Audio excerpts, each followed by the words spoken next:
আমরা শুরু করছি সংবিধান। বলতে সংবিধান তো কেউ মেনেই চলে না, আপনার সংবিধান নিয়ে অত জ্বালা কিসের। দেখো, সংবিধানটা আছে বলে ভারতবর্ষ এখনও পৃথিবীর মধ্যে শ্রেষ্ঠ গণতন্ত্র হিসাবে আত্মপ্রকাশ করছে, করে যাচ্ছে, করবে। কামড়ে তো পয়েন্ট। আমি তোমাদের শুধু সংবিধানের উপর কোশ্চেনগুলো দিচ্ছি না, আমি সংবিধানের উপর তোমাদের একটু পড়িয়ে নিচ্ছি। এখন তো কেউ পড়তে চায় না, জ্বালা আছে ওই জায়গাটায়। তাই একবার পড়াশোনা করলে পরে যায় এরকম পাঁচটা, কিচ্ছু নয়, পাঁচটা লেসন, পাঁচটা পঠন পাঠন। পঠন পাঠন নম্বর 1, 2, 3, 4, 5, এই পাঁচটা পড়াবো। পাঁচটা পড়ানোর পর যে কোনো কম্পিটিটিভ এক্সামের প্রত্যেকটা কমন পাওয়া যাবে। ভারতের উপরাষ্ট্রপতি নির্বাচিত হয় কাদের দ্বারা? দেখো, রাষ্ট্রপতি এবং উপরাষ্ট্রপতি নির্বাচনের ক্ষেত্রে একটা পার্থক্য, কারণ উপরাষ্ট্রপতি নির্বাচিত হয় সংসদের উভয় কক্ষ দ্বারা, অর্থাৎ লোকসভা রাজ্যসভা দু জায়গায়। আর রাষ্ট্রপতি নির্বাচনের ক্ষেত্রে কি করে, রাজ্যের যে বিধানসভা এবং বিধান পরিষদ আছে তার থেকেও ভোট দেওয়ার সদস্য থাকে। তাহলে রাষ্ট্রপতি নির্বাচনের ক্ষেত্রে এই জায়গায় পার্থক্য। উপরাষ্ট্রপতি কেবলমাত্র কেন্দ্র, আর রাষ্ট্রপতি কেন্দ্র রাজ্য উভয় কক্ষ। লোকসভার রাজ্যকালের মেয়াদকাল 5 বছর থেকে বাড়ানো যায় কিসের মাধ্যমে, বা 5 বছর থেকে কখন বাড়ানো যায়? যদি রাষ্ট্রপতি দ্বারা জাতীয় জরুরি অবস্থা হয়। এর আগে আমরা জানি 42তম সংশোধনের মাধ্যমে একবার বাড়ানো হয়েছিল, সেটা আলাদা ব্যাপার, এর সঙ্গে এর কোনো রিলেশন নেই। কিন্তু কখন বাড়ানো যেতে পারে নিয়মিত করে, সেটা হচ্ছে এই অবশ্যই যদি রাষ্ট্রপতি জরুরি অবস্থা জারি করে।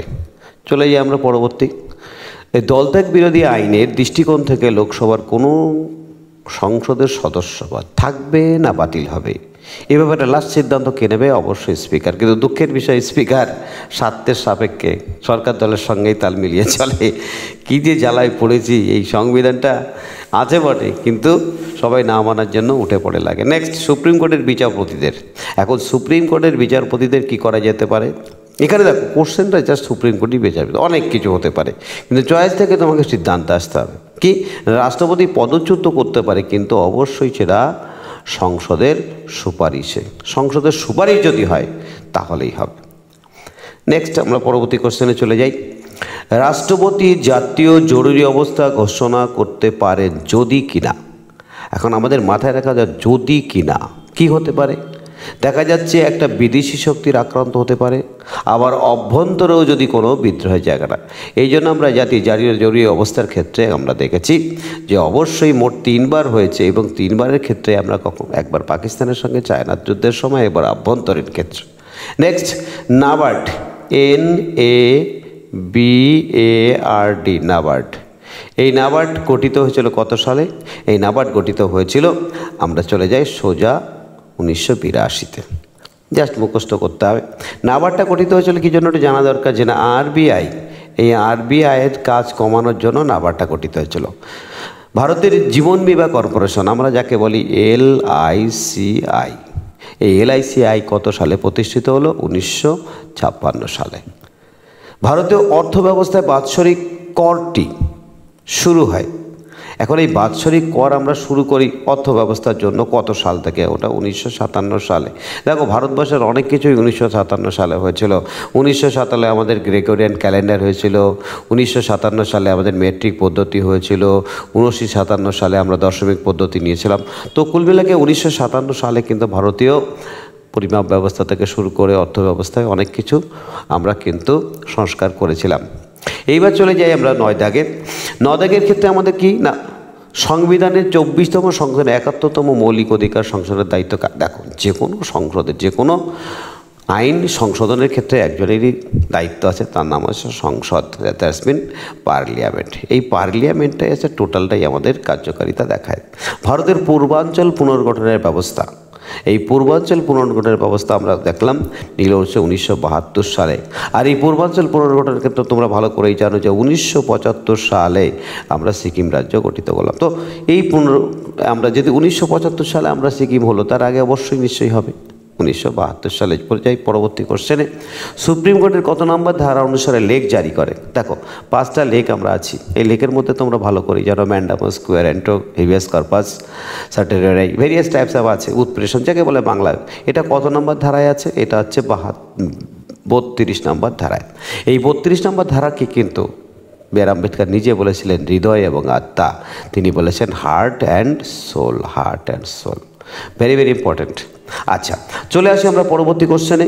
সংবিধানের কত নম্বর ধারায় রাজ্যের স্থায়ী অধিবাসীদের জন্য সরকারি চাকুরিতে বিশেষ সুযোগ দানের ব্যবস্থা আছে? এখন দেখো, এই জায়গাটা কিন্তু এলিমিনেশন সিস্টেমে কিন্তু আমরা একটা উত্তরটা পেয়ে যেতে পারি। বোকাইছে কি বলছে 19 নম্বর ধারায় তো স্বাধীনতার অধিকার হবে না, আর এই 13 এবং 10 এটা তো অধিকারের মধ্যেই নেই, তাহলে অবশ্যই 16 নম্বর হতে আমাদের বাধ্য। তাহলে দেখো, আমি তোমাদের একটা কথা বলি, যে যে জানে তার 10টা জানা থাকলে পরে 11 নম্বর ইউই হয়ে যায়গা। তাই জিকেটা হচ্ছে সম্পূর্ণ প্র্যাকটিস এবং আনন্দে জিকে করো। ভারতের প্রথম বিদেশি পুঁজি, এখন বিদেশি পুঁজি তো কে সারা বিশ্বকে যারা পুঁজি হিসাবে বেছে নিয়েছিলেন তার নাম হচ্ছে ব্রিটিশ, সুতরাং নিয়ে বলার আর কিছু থাকে না, সেটা ভারতবর্ষ প্রথম। মৌলিক অধিকারগুলি ভারতীয় সংবিধানের কত নাম্বার? আমি তোমাদের লিখছি 1, 2, 3। কি লিখলাম? 3 জন দাঁড়িয়ে আছে। দেখো, মৌলিক অধিকারের ক্ষেত্রে কিন্তু 3 সংজ্ঞায়ন দিতে হয়। বলে দেখো, আমি এই অধিকার কিন্তু রক্ষা করব 1, 2, 3, সুতরাং তৃতীয়। আমার কথাটা মনে থাকবে যখন এই জিকেটা আসবে পরীক্ষায়। ভারতের জাতীয় উন্নয়ন পরিষদ, দেখো এখন তো নীতি আয়োগ হচ্ছে, এসে পাইলে আমরা ছিল কি না, এর আগে ছিল হচ্ছে 5 ইয়ার প্ল্যান। এই 5 ইয়ার होने से पहले কিন্তু আমাদের 1 জানুয়ারি 1950 সালে কিন্তু উন্নয়ন পরিষদ গঠিত হয়েছে। এই উন্নয়ন পরিষদ গঠিত হওয়ার পরে আমরা জানি 1951 সালে আমাদের প্ল্যান অর্থাৎ পঞ্চবার্ষিকী পরিকল্পনা চালু হয়েছিল। তাহলে আমরা চলে যাই ভারতের রাজ্য পুনর্গঠন কমিশন গঠিত হয়। রাজ্য পুনর্গঠন, তোমাদের একটা কোশ্চেন থাকে অ্যাকর্ডিং টু দ্য ল্যাঙ্গুয়েজ, ভাষা অনুসারে প্রথম রাজ্য গঠিত অন্ধ্রপ্রদেশ, এবং এটা গঠিত হয়েছিল কত সালে? এটা গঠিত হয়েছিল হচ্ছে 1956 সালে। তাহলে রাজ্য পুনর্গঠন কমিশন যেটা হলো সেটা হচ্ছে 1956। Come to the point. অর্থ কমিশন তাদের বার্ষিক প্রতিবেদন পেশ করে। এখন মাথায় রাখতে হবে, সেটা হচ্ছে অর্থ সম্বন্ধে রাষ্ট্রপতির ক্ষমতা কম, কিন্তু সবই রাষ্ট্রপতির নামে হয়। অদ্ভুত ব্যাপার। এই রাজ্যের ক্ষেত্রে দেখো, বিলটা পাস হবে তাও রাজ্যপালের ক্ষেত্রে, কেন্দ্র সরকার যে বিলটা পাস করবে তাও রাষ্ট্রপতির ভাষণের পরে। সুতরাং মাথায় রাখতে হবে যে এই অর্থ কমিশন তাদের বার্ষিক প্রতিবেদন যে পেশ করবে, এটা হচ্ছে রাষ্ট্রপতির পেশ করে।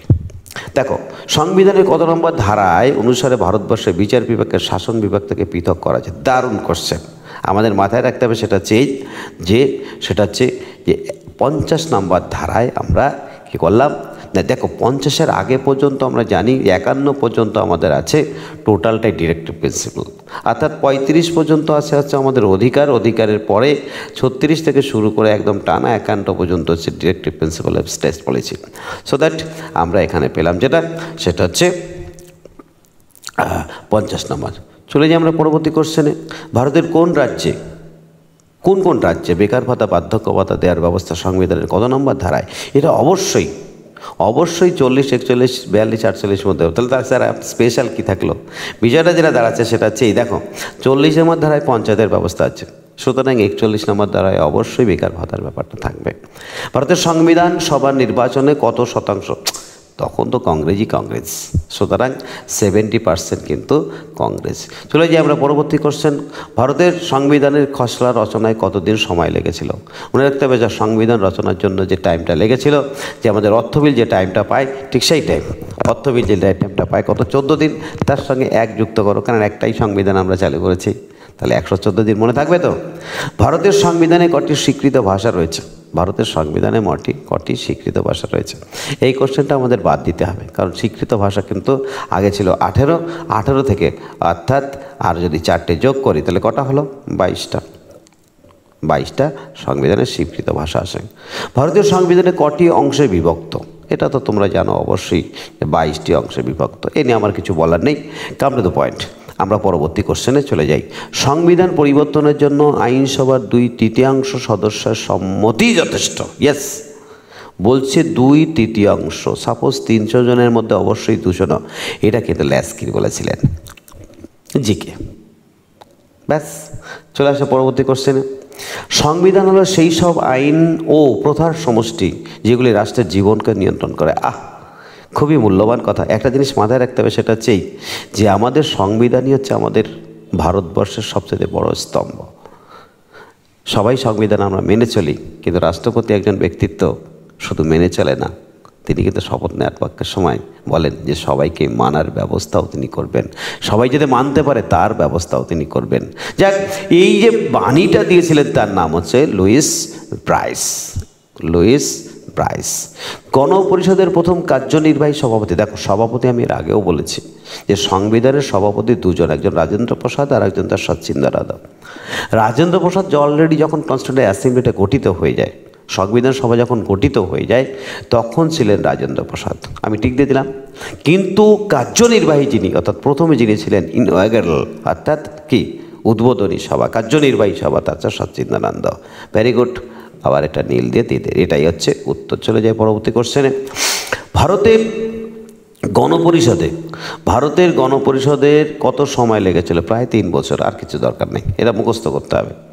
ক্ষমতাসীন জোট বা দলের বিরুদ্ধে লোকসভায় অনাস্থা, অর্থাৎ ধরো এই মুহূর্তে ক্ষমতায় যারা আছে তাদের বিরুদ্ধে অনাস্থা উত্থাপন করতে হবে। তা অনাস্থা যদি উত্থাপন করতে চাই আমি, তাহলে আমাকে কীরকম কী দরকার? অবশ্যই লোকসভার 1/3, অর্থাৎ 1/3। उसका मतलब 300 যদি সদস্য থাকে, অবশ্যই ইস্কান্দার 100 সদস্য কিন্তু স্বাক্ষর দিয়ে বলতে হবে আমরা কি এই সরকারকে হটাতে চাই। তো ঠিক আছে, হটাও, কোই বাত নেই। নেক্সট, কোন সংবিধান সংশোধনের মাধ্যমে লোকসভার কার্যকালের মেয়াদ 5 থেকে 6 বছর করা হয়েছিল? আমি তোমাদের আগেই বলেছি, ইন্দিরা গান্ধী ছিল 1976। তিনি 42তম সংশোধনী করলেন। এই 42তম সংশোধনীকে আমরা বলি কি মিনি কনস্টিটিউশনস, সংক্ষিপ্ত সংবিধান। এবং এই সময় তিনি কিন্তু 5 বছর থেকে 6 বছর করেছিলেন। কিন্তু চিন্তার কারণে 44-এ ঠিক আবার তাহলে 42 থেকে যাও 44 থেকে ফিরে আও, ব্যাস। তাহলে 42-এ হলো 5 থেকে 6, আবার 44-এ হলো 6 থেকে 5। লোকসভার অর্থ বিল পাস হবার রাজ্যসভায় বিলটির সপক্ষে সিদ্ধান্ত কত? বাবা বলছে লোকসভায় অর্থ, এই যে অর্থ হচ্ছে, এই অর্থতে শেষ কথা লোকসভা, শেষ কথা লোকসভা শেষ কথা। এই বিলটি সম্বন্ধে রাজ্যসভা যদি 14 দিনের মধ্যে সিদ্ধান্ত গ্রহণ করে তো ঠিক আছে, আনাল এমনি পাস হয়ে যাবে। বললাম তুমি এটা সই করো, 14 দিনের মধ্যে করো, 14 দিনের মধ্যে না করো তাহলে তোমাকে করতে হবে না, এমনি পাস হয়ে যাবে। চলে যায় পরবর্তী কোশ্চেনে। জাতীয় জরুরি অবস্থা চলাকালীন প্রথম ধাপে রাষ্ট্রপতি লোকসভার কার্যকালের মেয়াদ কতদিন বাড়াতে পারেন? ব্যাস, জাতীয় জরুরি অবস্থা চলছে, এই সময় তিনি প্রথম ধাপে কতদিন বাড়াতে পারেন? তাহলে সেটা হবে অবশ্যই 1 বছর। লোকসভা 0 আওয়ারের সময়কাল সর্বাধিক কত হতে পারে? এইটা নিয়ে বলা, 0 আওয়ারটা পেলে জানা দরকার। What is 0 hour? কি লিখলাম? 0। এই 0 আওয়ার সম্বন্ধে সংবিধানের একটা জিনিস মাথার দরকার। ধরো এখন বিল পেশ হচ্ছে, এই মুহূর্তে বিল পেশ হচ্ছে, তো বিল পেশ হতে হুট করে খবর পেলো যে একটা ট্রেন অ্যাক্সিডেন্ট হয়েছে।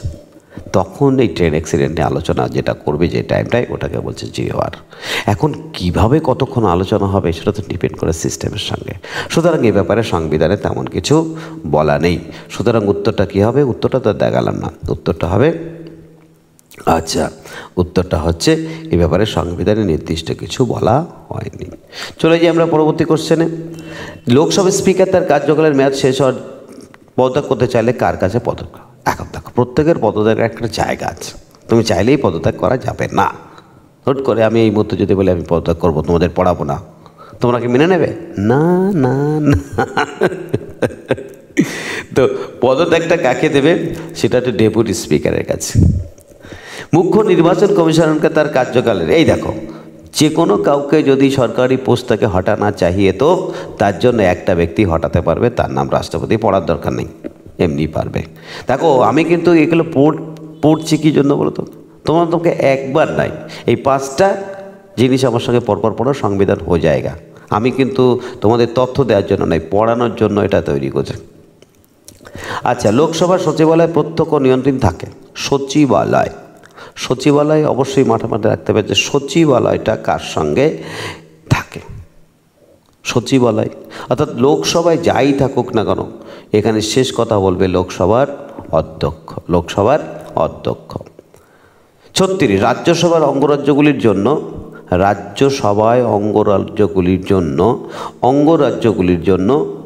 জনসংখ্যার। এখন দেখ অঙ্গরাজ্যগুলির জন্য তো অনেক কিছু আছে, কিন্তু তোমাকে দেখতে হবে এখানে কি আছে, কোনটা দরকার, কোনটা তুমি ঠিকঠাক করে বুঝতে পারলে। এখানে জনসংখ্যার ভিত্তিতে প্রতিনিধিত্বের ব্যবস্থা করা। এখন রাজ্যসভায় মোট হচ্ছে সর্বাধিক থাকতে পারবে 250।